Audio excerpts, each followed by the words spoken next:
At Lowe's, this Veterans Day and every day, verified military members, veterans, and their spouses get automatic silver status in My Lowe's Rewards with free standard shipping, plus 10% off eligible purchases with no annual limit. It's one way we honor and give back to those who have served and still do. Learn more now at lowes.com/military. 10% discount can't be combined with another offer. Exclusions, terms, and conditions apply. Loyalty program subject to terms and conditions. Details at lowes.com/terms. Subject to change.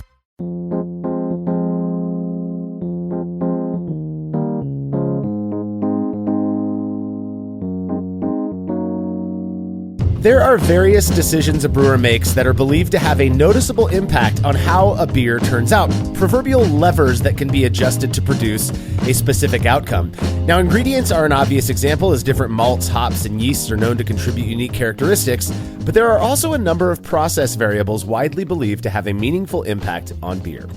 This is the Brülosophy podcast. I'm your host, Marshall Schott, and I'm joined by contributor Andy Carter on this episode to revisit the topic of mash temperature, particularly as it pertains to high-gravity Belgian Golden Strong Ale. Yeah, Marshall, when I started brewing, I started with extract, right? So the work was done for you in a way. But when you get into all grain, the very first thing after making a recipe is, what's mash temperature? You ask a lot of questions and you get every answer under the sun. So I'm really happy to talk about this topic. I think there's a lot of misunderstanding, and I think we're going to dive into some good stuff. Yeah, look, if you were to analyze all of the variables that we've tested at Brülosophy, you'd see that we've focused quite a bit on mash temperature. And that's just because of how important this step is, how often it's talked about, as you mentioned, Andy, in the brewing process overall. Now, we'll definitely be getting into some details later in the show, but suffice to say, my perspective on the impact mash temperature has on beer is not only different today than it was when I first got into all grain brewing over a decade ago, but it's been heavily shaped by our experiment results, one of which we're going to be digging into today, and I look forward to that. So, well, if you're a fan of this show and you'd like to receive a reward for your support of what we're doing, please consider becoming a patron of Brülosophy over at patreon.com/Brülosophy, where you make a small pledge and receive rewards like access to unpublished contributor recipes, unique discounts at YakimaValleyHops.com, and an invitation to either a monthly live brew day or a monthly live Q&A with somebody in the brewing world. You can learn more about all of the rewards we offer for your support over at patreon.com/Brülosophy. Huge shout out to all of our current patrons for helping us to continue producing this content. We really would not be here if it weren't for you guys. Now, finally, if you wouldn't mind letting us know what you think about this show by leaving a rating and review in Apple Podcast or wherever it is you listen to podcasts that allows you to leave those ratings and reviews, we would really appreciate that as well, as it helps those who haven't heard of us yet to more easily find the show. Plus, we really do appreciate knowing what it is you think about how we're doing. Feedback is brought to you by Clawhammer Supply, who are known for their incredible all-in-one electric brewing systems. I brewed on both their 120 and 240 volt systems, and I'm telling you, these things are legit, efficient, easy to use, with a relatively small footprint. You're not going to be disappointed with one of these units. Plus, the guys who run the company also operate a killer YouTube channel, which you can find by searching YouTube for Clawhammer Supply. If you're in the market for electric brewing gear or even just reasonably priced kettles and other wares, make sure to check out what Clawhammer Supply has to offer over at clawhammersupply.com. And don't forget to let them know Brülosophy sent you when you're checking out. That's clawhammersupply.com. Listener Ricky Alexander hit us up after listening to our latest Brew&A episode. That was episode 400, if anybody wants to go back. And Ricky said, Alex mentioned that it's getting harder to get homebrewers to taste samples for data collection and cited declining homebrew club membership as a primary cause for this. I'd like to pose a question for your listeners. What can homebrew clubs do at least maintain membership? I understand there are lots of hurdles to gaining new members, but it seems if we could focus on retention, that would go a long way. My club has been able to maintain steady membership over the years, at least relatively so, but recently a lot of our members have started brewing a lot less. We have a large system that we brew on and split the wort with any of the club members who show up that day, which has been helpful for getting more beers on the table, and we've also started doing some experimental stuff. Most recently, we made an individual blonde ale ingredient kits for every member of the club, and they were told to use up to 10% of a specialty grain of their choice. Then they were asked to have the beer ready for a meeting a couple months from that day. This seemed to be really effective. Everybody who signed up brewed their beers, and it was a very fun tasting session with brewers using grains from pale chocolate to white wheat. I think doing things like this is helpful, but I'd be very curious to hear what other clubs out there are doing in this regard, as well as if they have any tips for bringing in new members. Andy, as somebody who is so intertwined in the club thing for so long, I'm curious what your thoughts are on this. Yeah, I could do a whole episode about this. I think I think the first thing I'll start with is every time someone talks about clubs with me, I say there's a spectrum on clubs. On one end of the spectrum is the super competitive, super technical. We need to medal. We need to be best of show. In my mind, that's Doze and Quaff, or what they call Team Quaff, which is a San Diego club, Quaff. But then there's Team Quaff, which is the guys that enter. On the other end of that spectrum is the super social, beer is secondary party club. I will not say who I think that is, but there are people around me that are party clubs, not homebrew clubs. And then every club is somewhere in between. What keeps people together is what the club is meant to do, right? If you're a homebrew club that enters stuff and enters competitions, you will grow by homebrewing more. If you're a social club, you'll grow by social more. So let's take my old homebrew club, the Ventura Independent Beer Enthusiasts, as an example. The club has maintained, since I joined it, which was more than 10 years ago, about the same number of members. Members have come and gone, but the key was it's about homebrewing and good beer, but there's a lot of other activities on the side. There's campouts, there's hop picking days. We used to do bus trips to breweries, and we also rotate around a lot of breweries in Ventura County so that everyone gets a little love and no one feels like we have to go to the same place every time.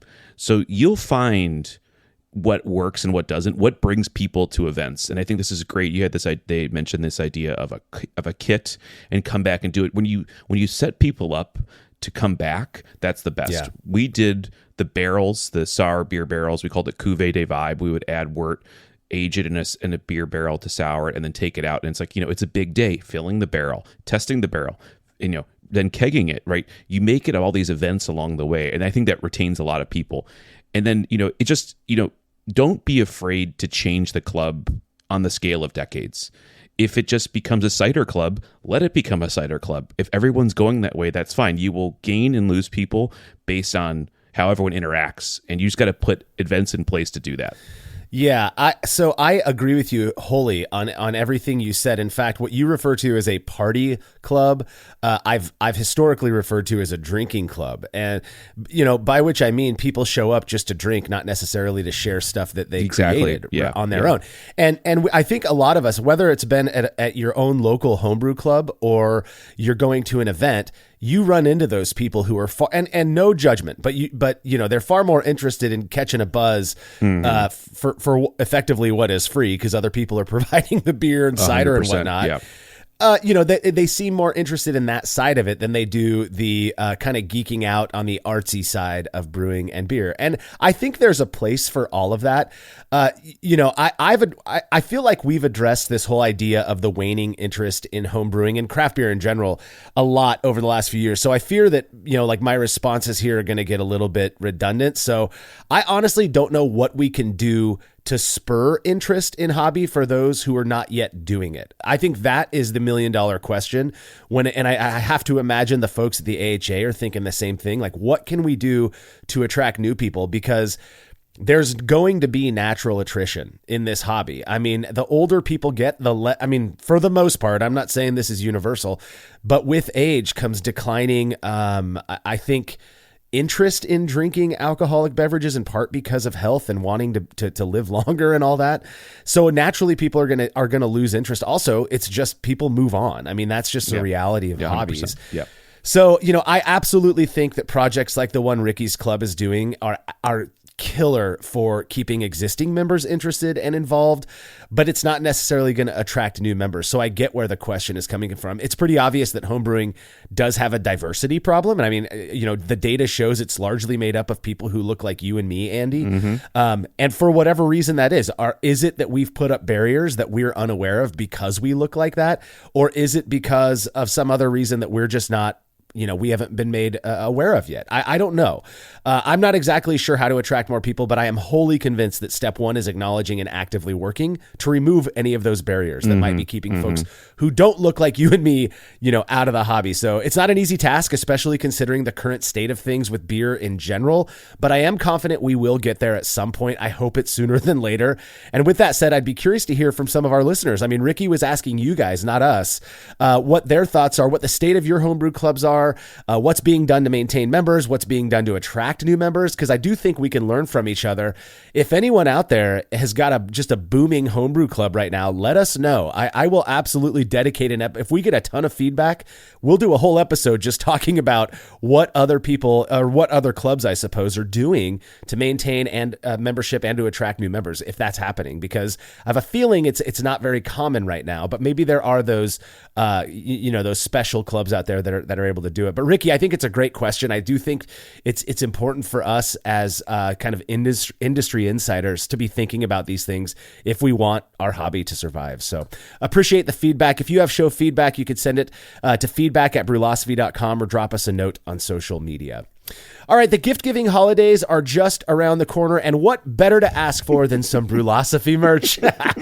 We're offering everything from t-shirts and hoodies to hats, fanny packs, phone cases, and so much more in the Brülosophy shop. You can check out all of our goodies by heading to brülosophy.com/shop. That's brülosophy.com/SHOP, and then you just click a product image to take you to our Dashery store, or you can go straight there at brülosophy.dashery.com. Massive thanks to all of those who have purchased some of our merch over the last few weeks. We really do appreciate it. We will be right back.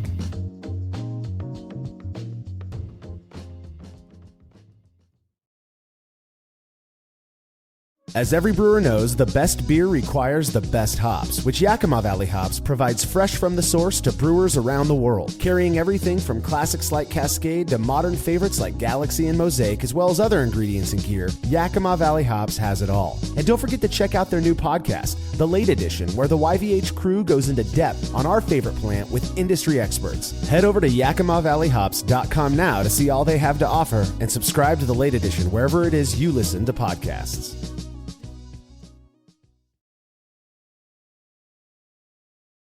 We all know that designing recipes is really fun, and doing it well is so much easier with good software. We at Brülosophy recently made the switch to Brewfather, and honestly, y'all, we could not be happier. Brewfather utilizes the latest technology to bring you the most robust cloud-based recipe design software that can be accessed anywhere, on your phone, tablet, desktop, and even offline. It also works seamlessly with numerous third-party devices to make it easier to monitor every step of your brew. I know change can be difficult, but trust me when I say you need to go to brewfather.app today to try it out for yourself. That's brewfather.app.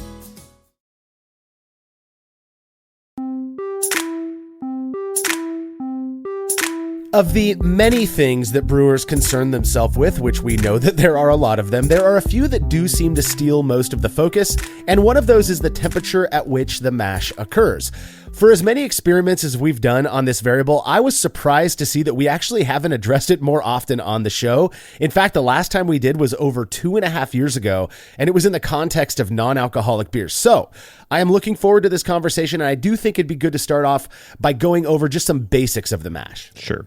So the mash, you go to the homebrew shop, you get these grains. You might have a mill at home. You pulverize them. It looks like, just it's grains. How do I describe it? It's seeds from plants. And we're going to use these starches buried inside of them to create the sugar to make beer. So malted cereal grains are the barley grain itself goes under this process called malting, which is the ability to make some enzymes get ready on the outside of it. It's kind of a steeping, stewing, warming process.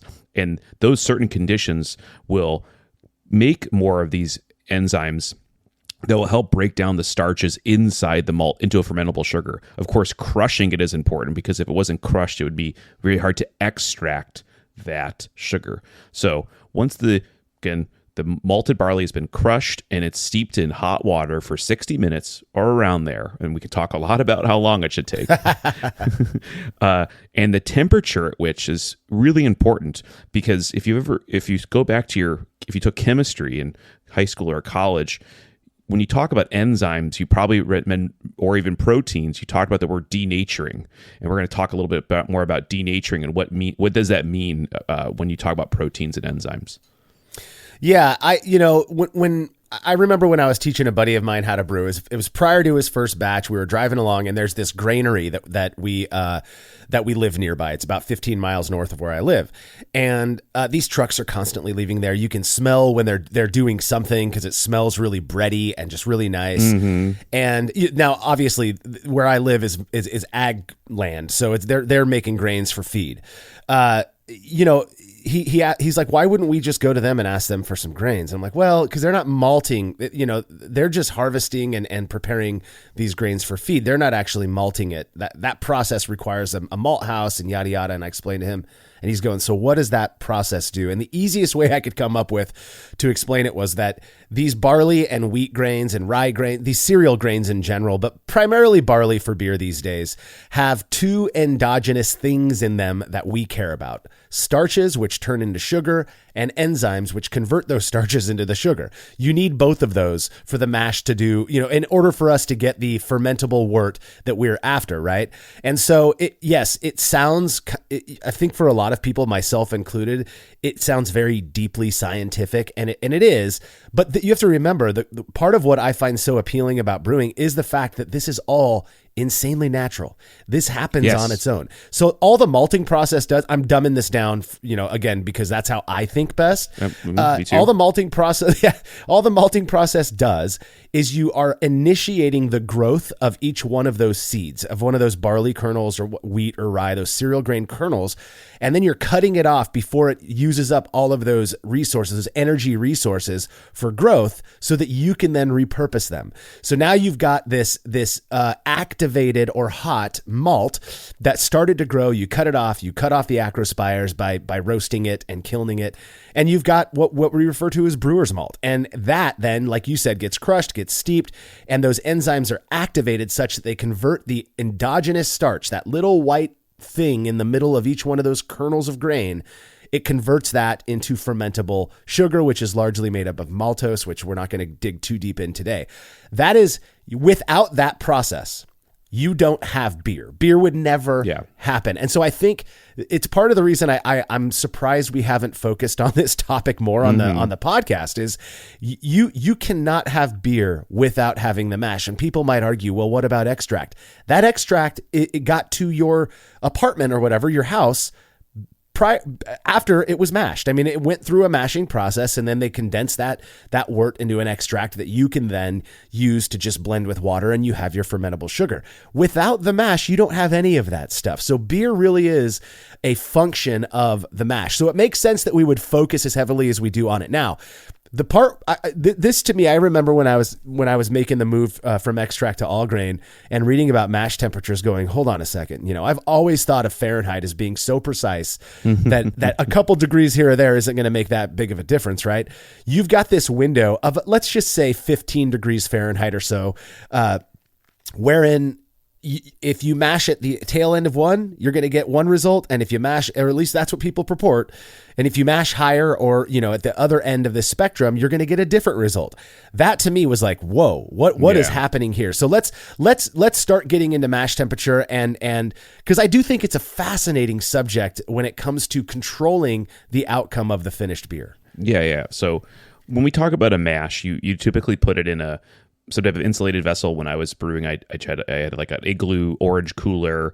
You can also do a mash in a uninsulated vessel, but where you're recirculating the liquid around it, so you get the temperature even throughout the entire mash process. And so you typically have water that's at a temperature higher than what you want, because the grain will cool it down, and then you'll stabilize. And Beersmith or calculators will tell you this, but you're targeting this final temperature or resting temperature. And when we talk about lower temperatures, 142 to 152 Fahrenheit or 61 to 66 Celsius, this favors the enzyme beta amylase.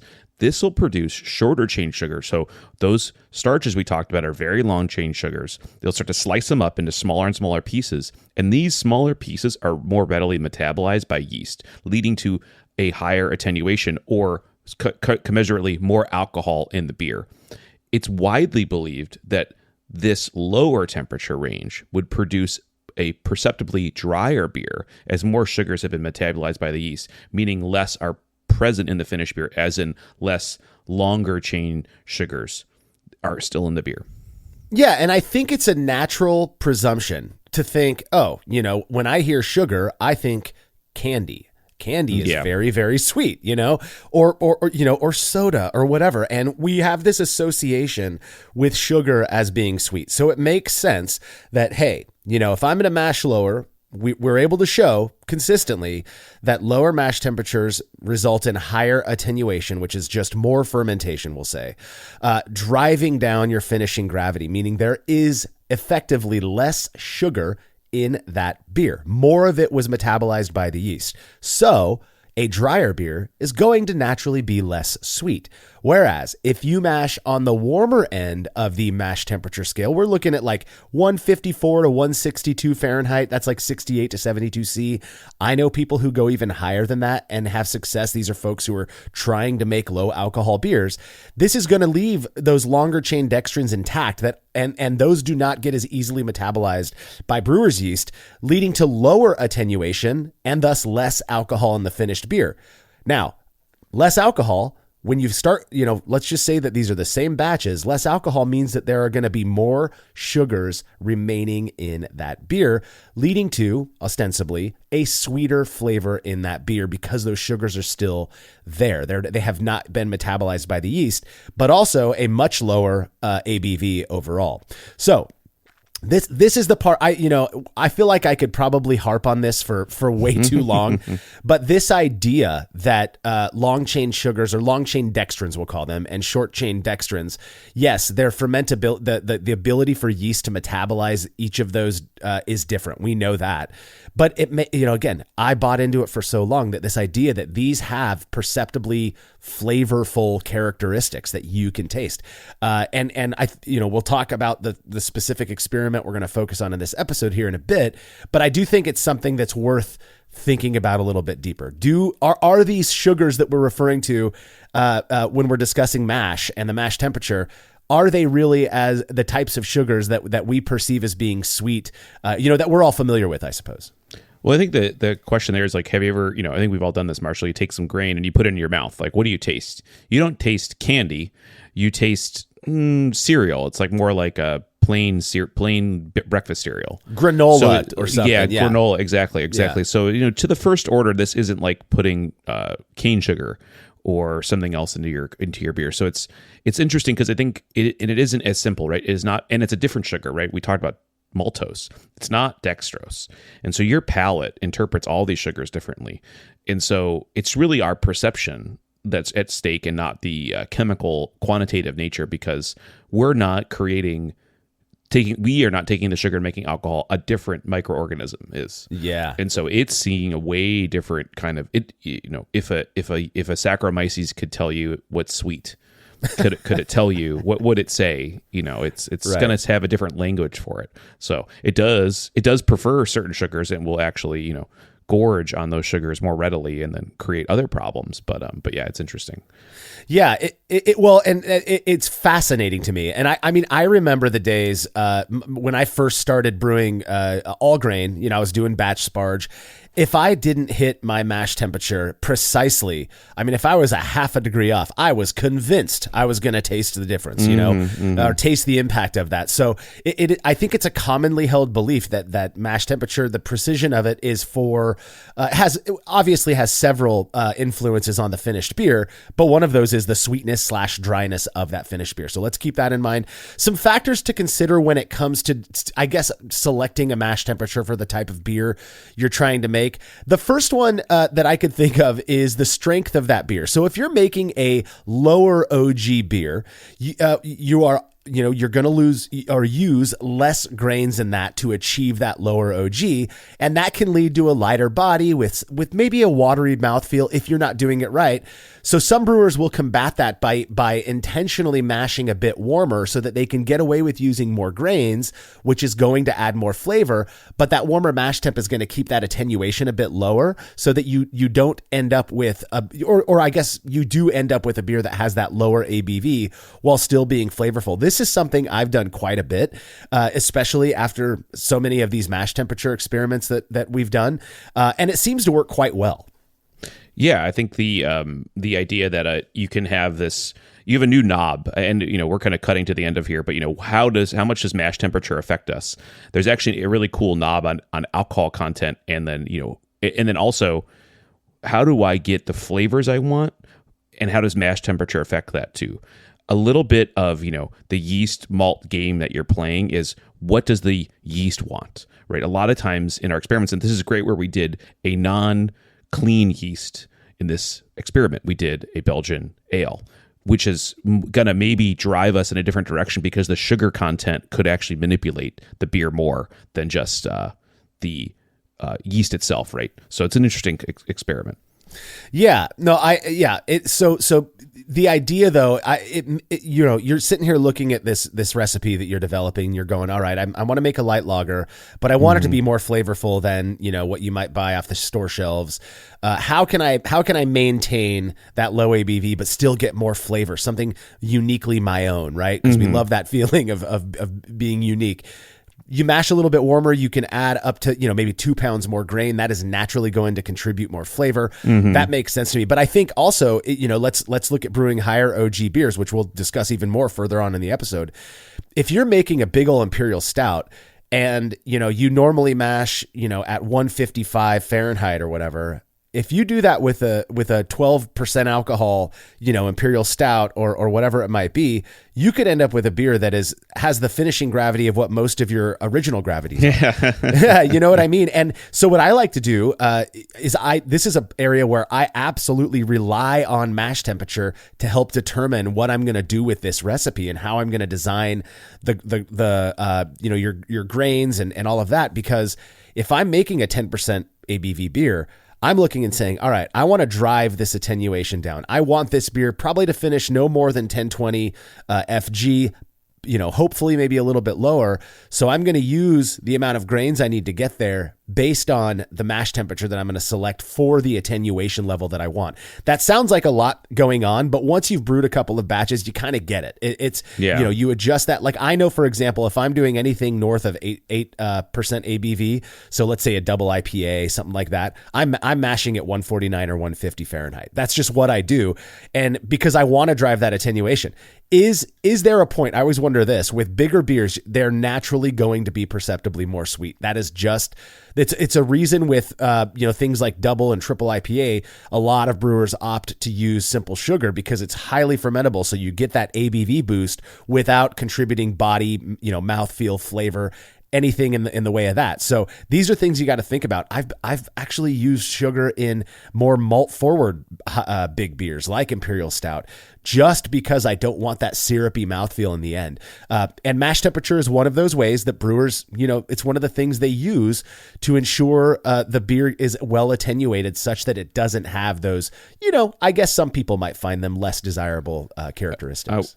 I will say something, and this is not an experiment that was run, concretely.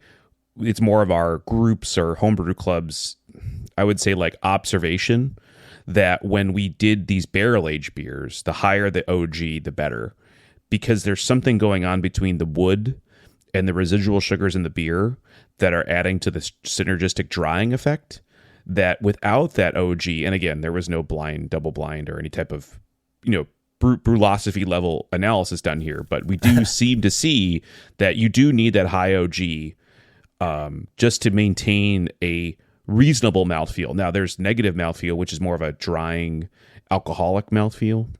What we're going for is a richer mouthfeel because it seems to not necessarily make it taste sweeter. It just makes the entire drink more pleasant. But that is something I've just observed over time, and especially with commercial beers, they are finishing very high. If you take the OG of these big Russian Imperial Stouts that have been barrel aged, if you take their OG, you'll notice that their OGs are actually quite high. So, you're talking about the specific gravity of the fermented beer? Yes. Oh, so without a doubt. The FG, excuse me, the F. I say original gravity, the specific gravity, the finishing gravity of a beer, is quite high. Yeah. Oh, the last Imperial Stout I made, this was many, many years ago, but I think it finished at 1024. And now it was a big imperial stout. It was something I was messing around with on a challenge from a local friend, and it finished at 1024, and you would never have guessed that it was that high, in part because of the attenuation. But there are other factors as well. I mean, you mentioned that kind of alcoholic drying, that higher, alcohol is very thin. And so when you blend alcohol with this kind of rich, malt forward beer, it's gonna create that impression of, I don't want to say thinness in a negative way, but it's going to thin out the mouthfeel a little bit, which I think is absolutely necessary. It's what makes these bigger beers work. But there's other things as well. The specialty grains that you opt to use. And I say grains, but also I mentioned it earlier, sugars as well. Think about those. You have to consider all of the ingredients that you're using when you're designing a recipe. If you throw in something like, let's say, Caramunic, I'm not a big fan of it because it imparts an insanely rich malt flavor that creates, for me at least, the impression of like sickly sweet flavor. And I'm not a fan of that. And you could use an equal amount of some other specialty crystal malt and it won't do it as much as Caramunic. So I avoid that. That's, again, personal preference. The specialty grains that you're using, these are intended just to contribute flavor without adding fermentable sugars. I know that that's contested. We know that they do add some sugar that ends up getting fermented, but it's not like, your base malt. This sweetness is not modulated by mash temperature. So if you're throwing in a whole bunch of a certain specialty malt and you're wondering why, your high OG beers are coming back super sweet, or even your low OG beers coming back with a cloying sweetness, it may very well be that you need to pull back on these specialty grains because that mash temperature is having very little impact on that. And I want to actually, you clued in on something really important. You didn't just say a generic number to your specialty grain. You called out Caramunic specifically. Yeah. Really strong, big pro tip for everyone out there. Don't keep messing with which brand when you're developing recipes. Stick with the same brand.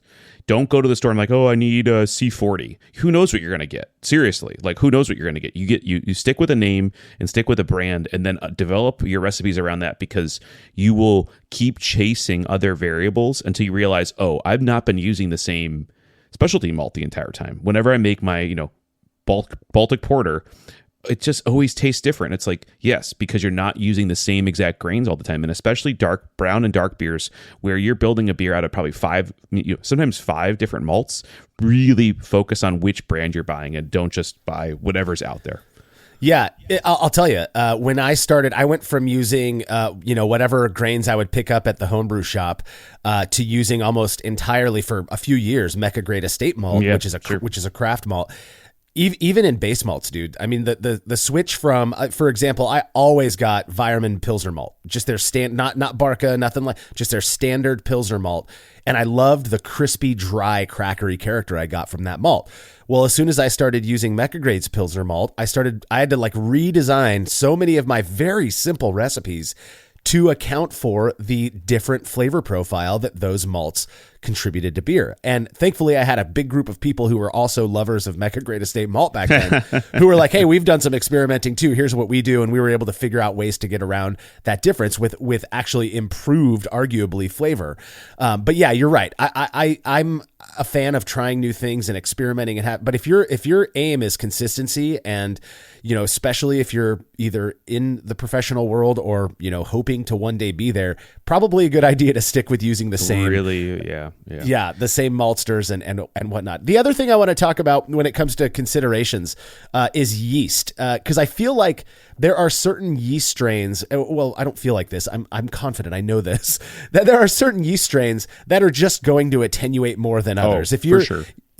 I mean, the obvious ones would be if you're, say, you make the same exact wort, you split it between two fermentation vessels, you ferment one with Saison strain and one with an English ale strain, you are going to end up with two different beers. Markedly different beers. Markedly different, not just in flavor profile, that's going to be the most obvious, but the actual attenuation, depending on, I guess, rendering mash temperature less meaningful in that scenario. So you want to, if I'm using, for example, I love AO9 Pub, which is the fuller strain from Imperial Yeast. I love that yeast for big ol' boozy IPA. I think it does a phenomenal job. I will mash at 146 Fahrenheit because I know that it's less attenuative than other types of strains, the common Cali strain.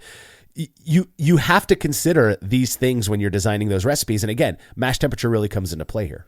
Well, the nice thing, the other observation you mentioned, English versus Belgian, and then even in those strains, you're getting these, we've discovered, or I think we've been better yeast wranglers, right? Diastatic positive strains of yeast that are not sour or bacteria, they're yeast. Now we've created yeast that makes acidity, right? Now we're actually opening in this whole other range where you just say yeast, and it's not just, it just ferments the beer, right? We're creating new avenues of exploration. But specifically, along with the organoleptic abilities of these yeast, right? What you're going to taste, what you're going to smell and imbibe, they're all going to have a unique sugar desire. Yeah. They're going to come home to their base code, their base genetic code at some point, but they're all a little different. And that's what's super interesting about, if you're going for consistency or flavor, and as we go through this experiment and what the answer is, it's quite interesting because you have all these options and they're all for different reasons. Yeah.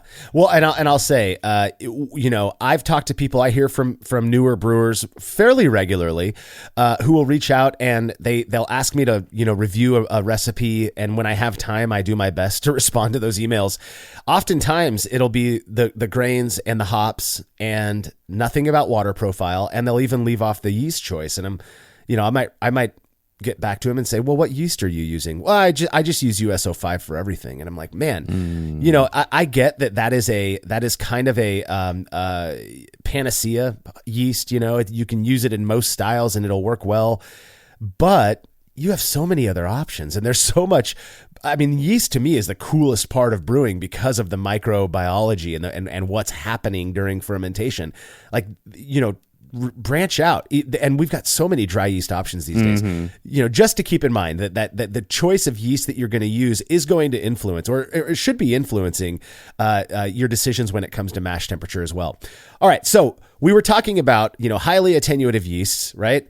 That absolutely is something that I associate with Belgian yeast strains, in part because Belgian beers, many of them tend to be slightly higher OG and yet also well attenuated, which I love. I think that's a great blend. In addition, obviously, to the very unique fermentation character that those yeasts put off, the fact that they are just such workhorses, I think, is great. So, for the experiment we're going to talk about in the next segment, the focus was on Belgian Golden Strong Ale. This was very intentional because of the blending of high attenuation with high OG. We wanted to see, what does mash temperature have an impact here? We had done prior experiments on it.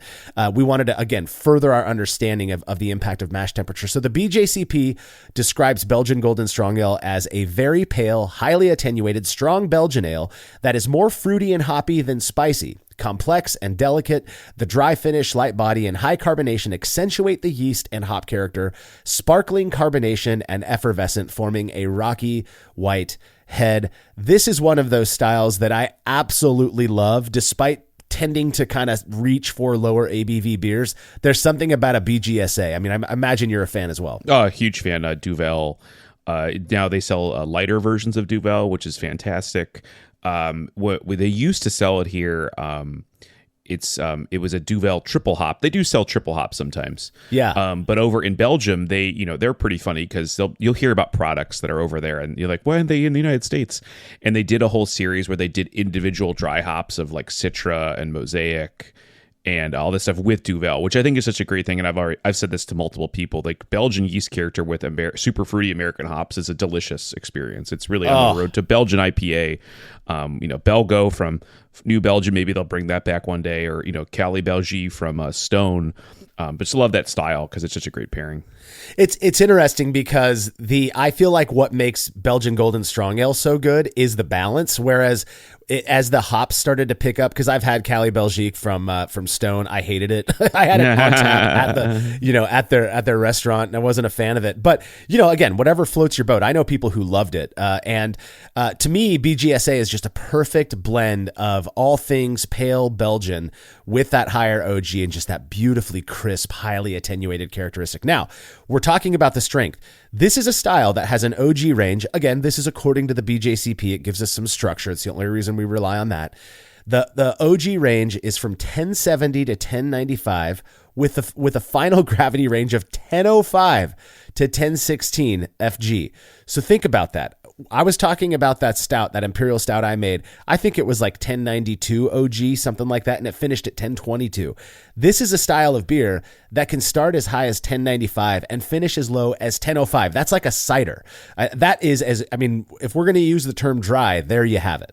Yeah, this is a pretty well attenuated beer. I think I don't think they get much drier for this expected ABV in this case. Yeah, and the way that that's accomplished in part is through the use of simple sugars often, which is great, but also if the times that I've made Belgian Golden Strong Ale, I'm mashing it like 146 to 148 Fahrenheit, easy. I am going as low as I possibly can to ensure that wort is highly attenuative. I want to pitch my yeast and I want it to go to town and just eat up as many of those sugars as possible. Now, based on the accepted wisdom, mashing warm obviously would lead to reduced attenuation and thus increased sugars in the finished beer, which would lead to a level of sweetness that I would contend is stylistically inappropriate. That is, of course, if mashing warm results in perceptible sweetness. Have you made a Belgian Golden Strong Ale before? And when you do, what's your mashing regimen like? Oh yeah, I was definitely going low temp. I want the alcohol. Generally, it's more, I would see it as a target alcohol, not so much target FG. And I'm going to be using some type of corn sugar or candy sugar to help lower that, to make it more fermentable. But yes, it's going to be pretty low. That's just based on making the numbers work, in my opinion. There is a secondary factor, which I think we're going to get into here, which is what is the yeast going to do with this sugar profile? Absolutely. I'm in the same exact boat. Now, for well over the first 100 all grain batches that I brewed, I mentioned it earlier, I was an absolute nut about mash temperatures. If I sampled a beer that I perceived as being too sweet, my first thought was, and often comment, was that it was probably mashed too warm. And if I felt a beer was lacking in mouthfeel or even malt flavor, I'd consider the possibility it was mashed too cool. Now, it's not like I came to these conclusions by myself. It was commonly discussed at club meetings and online forums and on podcasts that I was listening to at the time. But was it really all that accurate?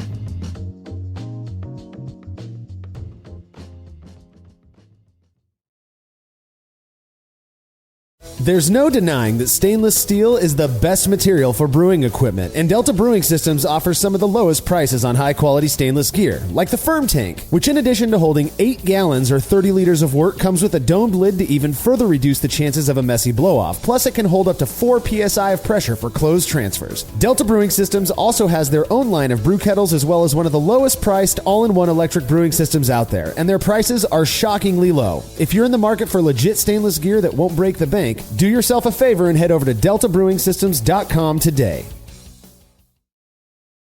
Have you ever thought about adding a port to your kettle but held off because you didn't feel like drilling into your gear or sending it off to have someone else do it?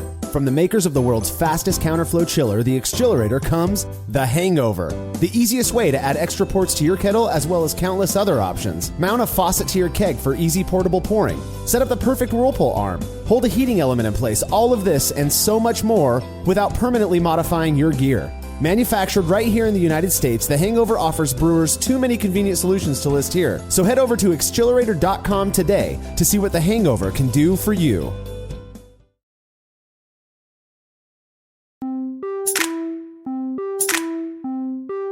I performed the very first mash temperature experiment all the way back in October of 2015, over 10 years ago, Wow, which is 10 nuts years to me. ago. I Wow. know. I looked this up specifically for the show and was like, wow, it was the same month that I'm writing the notes for this. I think that's pretty interesting. But that's how long this variable has been on my mind. I mean, if that proves anything, right? So since then, we have done, I believe, 8 more experiments looking at mash temperature. One of them was completed a few years ago by OG contributor Matt Del Fiacco, where his focus on the impact was on the impact that different mash temperatures have on a high OG beer with notable fermentation character, which we refer to as Belgian Golden Strong Ale. Yeah. So we did, Matt did the dual 5-gallon batches of BGSA, and 120 volt Brülosophy electric units. He went with 100% Pilsner malt. And yeah, this is interesting because I think in this case, we want to focus strictly on the mash temperature. Convoluting this with sugar wouldn't make as much sense to me. But what do you think, Marshall?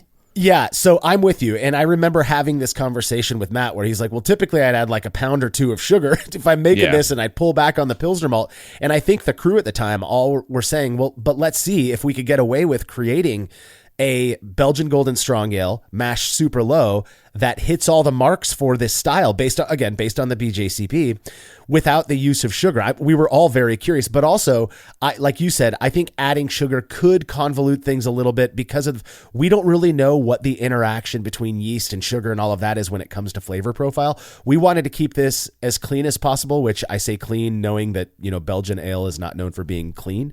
What we're talking about, the design of the experiment, we wanted to keep it as clean as possible so that any outcome that we look at, we could say specifically was due to the variable that we were, focusing on this one, which was the mash temperature. Yeah. So with one vessel, he went to, we'll call cool mash, which is 148 Fahrenheit or 64 degrees Celsius. And one would be the hot mash, which is 164 Fahrenheit or 73 Celsius. This leads to a delta of 16 Fahrenheit or 9 Celsius. So that's key, very wide range. As we said before, these are basically the ends of the enzyme spectrum. And I talked about denaturing earlier because what's going on is you're providing the right environment for certain enzymes to operate, and that's the cool or the hot side. Yeah. So just a dumb question for you, Andy. Let's say you were prepping a batch of Belgian Golden Strong Ale, and you go out one morning, you got your water all measured out, you heat it up, you mash in, you put your thermometer in there, and you see that while you were aiming for 148 degrees Fahrenheit, you somehow hit 164 degrees Fahrenheit, 16 degrees warmer than you were intending. What are you feeling and thinking at that moment? Well, I will try to lower it as soon as I can. In my mind, and I think this is true. So let's talk about this. I think this is true. If you overshoot, you're going to run the risk of denaturing that beta amylase. Yeah. So quickly, and this is another discussion, but you're going to risk if you leave it there too long. It's not binary. Biology is analog. It's not digital. It doesn't just all fall apart if it gets too hot when it's close. So if you can lower it soon enough, because I usually have some at least distilled water on hand or RO water on hand. So it won't be the right exact mineral content, right? But I'm just trying to edge us down to the right temperature, and that's what I'll probably do. Yeah, I would have panicked, and I would have panicked, and my what I've done before, because I had a scenario one time where something like this happened. I was actually, I think, 6 degrees Fahrenheit off, not 16. But what I did was, I'm thinking, all right, this is going to result in a sweeter, less fermentable wort. Fine, I'll boil it all out, and then I'll add water to it to get the OG down to where the lower fermentation will still result in a FG that I want to drink, because again, my mind is thinking if it finishes with this high FG that I was not planning on, it's going to taste sweet. I don't want that. I would rather have an out of style, just lower ABV beer than this weird sweet mess that's going to result because of my mistake on mash temperature. So the fact that Matt went 16 degrees Fahrenheit, again, 9 degrees Celsius difference. I love this because that is, in the world of beer, that is vast. Yeah, it's the that's where we need to go to really draw out some answer, because we're just trying to see, design of experiment. You try to open up the corners. We call it the corners of a DOE, and you want to test the corners so you can see where you are on the spectrum. So 60-minute mash rests were complete. Grains were removed and worts were boiled for 90 minutes. So he went with 13 grams of Magnum at first wort hop and 12 grams of Czech Saaz at 30 minutes. Nice, pretty simple. Standard, very easy, middle of the road. When the boils were finished, hydrometer measurements were taken and showed the lower mash temp was 1078 for OG versus high mash temp was 1081. This doesn't make sense to me. I would have expected them to be the same because of the fact that prior experiments that we've done, mash temperature isn't necessarily something associated with your OG. It's more associated with your attenuation and thus your final gravity, not your original gravity. So the fact these were different says to me, okay, it's only 3 specific gravity points, not that big of a difference. Maybe it's just a function of differences between, the systems, which they were identical systems, but I could make sense of that. If this has to do with the mash temperature, that's something that we've seen for the first time, and it's sending me the message that, wow, maybe in higher OG beers, this really could have a meaningful impact. Yeah, I'm trying to find it right now. I literally have my home brew, what I call brew calc, my old custom spreadsheet. And I wanted to say that in this spreadsheet, I do have an equation buried in here somewhere is the equation that it does change the OG. I'm just going to change this real quick. I have an old recipe open. I'm going to see what happens when I do this. I'm going to see if it changed something. Doesn't. Okay, it doesn't. So it's fine. Anyways, I do think that there is a scientific reason that there is a difference. It's something to do with basically the hotter mash is more fluid in terms of extracting sugars. That's what I remember. That could be totally off, but that is something I remember. So, well, and this would be something that would be very easy to replicate if it has to do with higher OG. And I would wonder, what's the threshold? Because I've brewed quite a few of the mash temperature experiments, and in all of them, maybe a specific gravity point or half of one difference just because of variations between the batches, but nothing that you would point to and say, hey, look, mash temperature really had an impact on the original gravity. This is the first time I think we saw it. And again, it leaves me wondering, was it a function of the variable, or was it, really because of just natural differences between the batches? There's really no way to know, but I think it's a first data point for us to kind of, be interested in. Yeah, it's interesting. So then, okay, we have the we have the original gravities taken. The worts were chilled to 72 Fahrenheit or 22 degrees Celsius before each was pitched with a vitality start of Imperial Yeast B45, also known as Gnome. The beers were left to ferment at 74 Fahrenheit or 23 C for 3 days, at which point the temperature was gradually raised to 84 Fahrenheit or 29 degrees C over the following 5 days. Yeah, so this is a classic move when you're making beers that you want to be dry, is to, one, ferment them warmer. That's, again, nothing out of the norm or out of the, that's not unusual for a nice Belgian ale to ferment a little bit warmer than room temp at 72 to 74 degrees Fahrenheit, 22 to 23 C.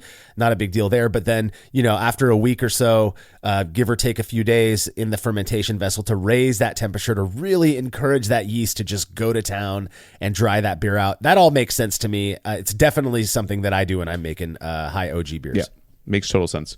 So after another week at warmer temperature at that 84 Fahrenheit or 29 C, signs of activity were slowing down or absent. So he took hydrometer readings, and we found that the low mash temp was at 1014 or 8.4% ABV, while the high mash temp was at 1020 or 8% ABV.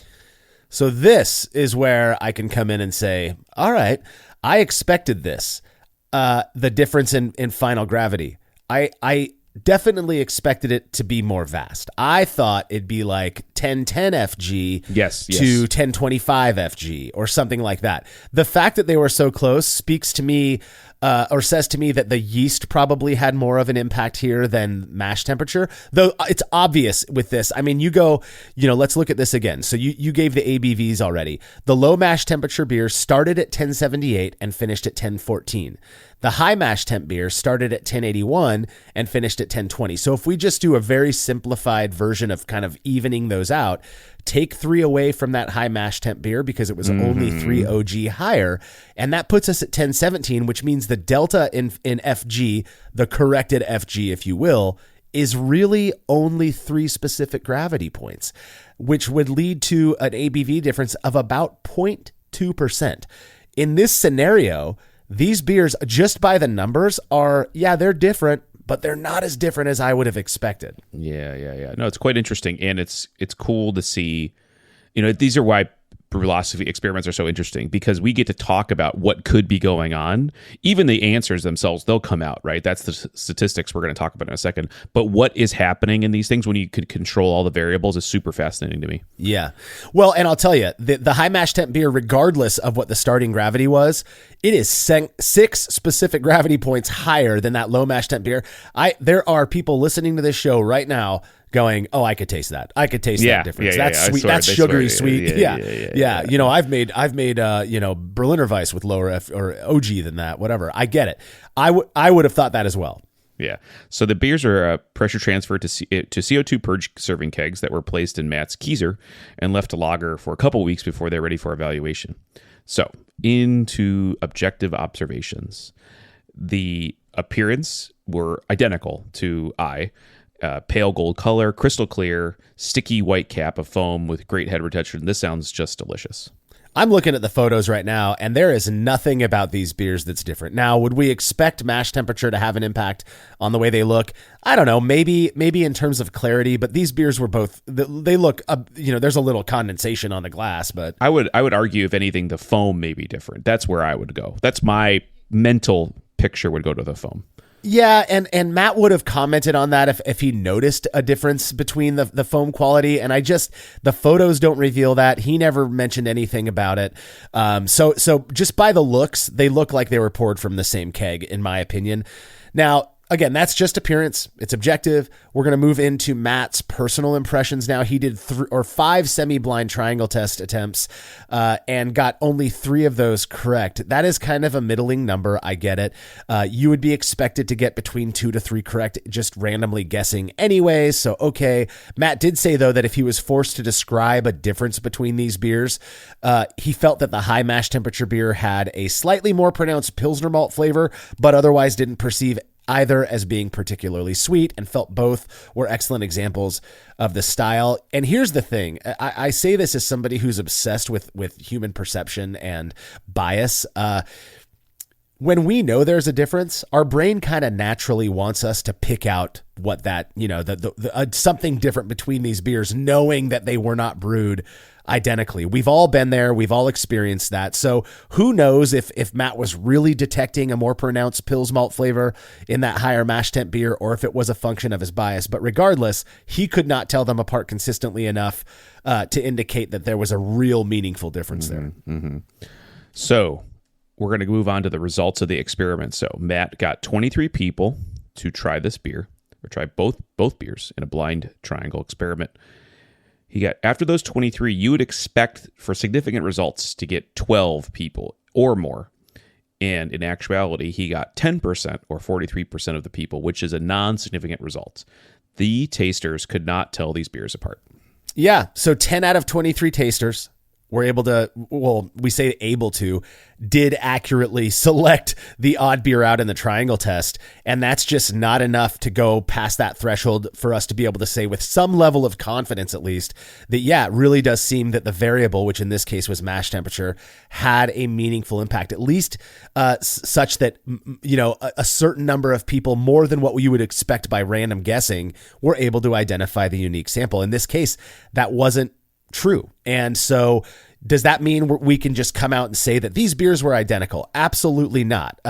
What it does do, though, is it contributes even further, even more consistent data with our past mash temperature experiments that all have come back. Well, not all. There was one experiment we did where, in fact, I believe Matt was the one who did this experiment as well, where he gradually raised the temperature of one mash while keeping the other mash the exact same temperature the whole time. And that one did return, significant result. Fine.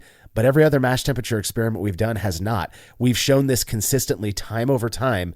And, the only thing it leaves me with, I'm not confident, that mash temperature doesn't matter. It absolutely does, except for where it matters the most is on your ABV and your attenuation levels. And the fact that you can make a beer that has, a point and a half difference in alcohol, but they taste the same. Now, that wasn't the case in this one, obviously, but it was close. That is wild to me because it allows us, again, it gives us the opportunity to really rethink how we go about designing these recipes when it comes to, ABV level and malt flavor and all of that. I think it's really neat lever that we have to adjust the final outcome of a beer. Yeah, I think that's you. I mean, you took the words right out of my mouth. I mean, the result here is that, and the results of the compendium of experiments just allow you to say, hey, if I'm trying to, maybe cut a couple ABV points off my home brews, right? I like it when it's not hitting me over the face. I like to have a couple of them and not one, but I want that flavor. Well, this is a great way to do that. My Belgian, I think it's actually kind of interesting. This is a little bit of it's an adjacent observation, was that if you take Duvel and you go and have one in a bottle, right? They do it on draft, which is pretty crazy, but there are special draft systems for that high level of carbonation. Yeah. The bottle has actually been re-fermented, and that's how they get that, super high volumes of CO2. But that re-ferment actually even adds to more ABV. If you could try it, I've never tried it. If you could try it pre-bottle conditioning, you're actually at a lower ABV significantly, and that's how they make some other variants of Duvel. So it's interesting here is that you can use these things as alcohol levers and not just flavor levers, which is cool. Well, and I think also, and I'm not, I don't want anybody to think that I'm preaching over here. I think it's going to be very difficult for a lot of people, perhaps some of our listeners, to accept that final gravity is not a good measure of perceptible sweetness. It just is not. Now, is original gravity on some level? Yeah. If you make a 1080 wort and you compare it to a similar wort that's 1020, yeah, I have a feeling the 1080 wort's going to taste a lot sweeter than that 1020 wort because it is sweeter. When it comes to final gravity, though, if you've got two identical beers and one's mashed at 163, the other's mashed at 148, they're going to finish with different ABV levels and FGs, but they may very well have a similar perceptible sweetness. That is just mind-boggling. It was difficult for me to accept, but I'm there now personally in my recipe design approach. Another thing I would say, this goes more to the pros than to home brewers, is it's not so much, this is the number. It's thinking through, like, if I made this beer 100 times and I always got the same FG, but sometimes it's lower or higher. Now I'm telling me something about my process, in or out of control. And, if one day and pro brewers love talk about Plato, which, another whole nother unit, right, that we're not going to get into here.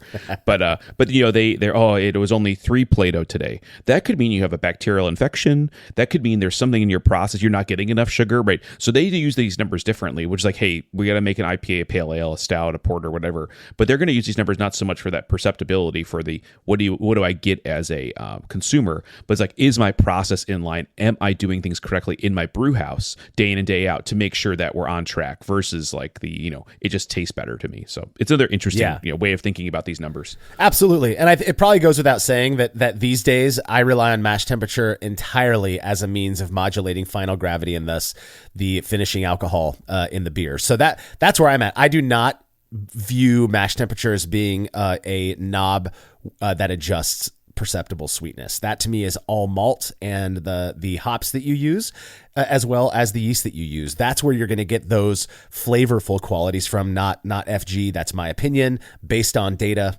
And admittedly, a lot of it is our data, but there's some interesting research articles out there as well that you can find online. So we do have a couple of reader comments. The first one comes from Dakine, who says, this one actually surprises me. I would have thought there would be a thinner, watery flavor in the low mash temp beer. You and many people, man. Yeah, right? I mean, I think this is what we say. I think, yes, every experiment is itself, and it's these individual things, and we don't like to try to bias people one way or the other. But when the data comes back, like any science experiment, right? When the data comes back consistently, time and time again, right? You have to build your perspective will change. And I'm sure when I started home brewing, and I'm sure when I started all grain beers, I was convinced that if I don't hit my numbers, my beer is going to taste terrible. And it's not the case. It's just simply not the case. There are so many, and maybe it does, right? You can never rule it out, right? This is not a this is not a philosophical or scientific accuracy, right? Maybe you can't, but it's clear to us, or clear to me at least, there are much stronger variables that have a stronger effect on the final perception of sweetness than mash temperature. That's maybe a better way of saying it. Yeah. On the perceptible characteristics of beer, I completely agree.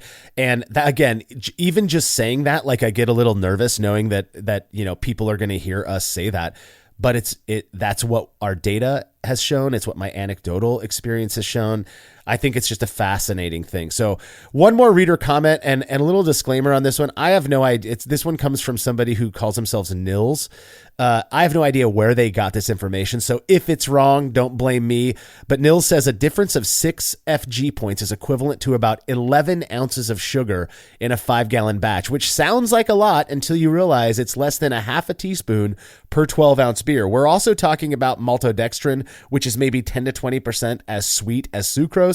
I think most people would fail a triangle test with distilled water when the variable was half a tablespoon of maltodextrin. That is an interesting idea. That is a bit deeper in understanding than where I go, but fascinating nonetheless. Yeah, I mean, it just kind of goes to show like your ability to perceive elements of a beer are much more complicated than some individual in variables, like sugar, for instance, right? The yeast is making alcohol. It's also making flavors. And I would actually be interested in it as maybe not a follow-up experiment. And maybe we have done something on the order, but let me know if you follow this right, Marshall. If you significantly change enough of a grain bill to sugar or some other sucrose, dextrose, maltose, whatever you say, then what happens, right? When you really move not just the mash temperature, but then the grain, you would think, oh, of course it's going to taste different. But I do wonder how much you vary the ingredients. How does that what does that impart to the beer? Could be interesting. Yeah, I'm almost certain Brian did an experiment where he did like one batch was all Pilsner malt, the other was like 80% Pilsner malt, 20% table sugar or something. I forget what the results were, but yeah, I'm with you. There's a lot of stuff in brewing. I mean, just in general, suspend mash temperature for a sec, that we are convinced has a perceptible impact. And what I've come to accept is more true than that, is that when you put certain things together, then yeah, that's going to have an impact. But oftentimes on their own, one change or one difference really doesn't seem to be that drastic in terms of its effect on the finished beer.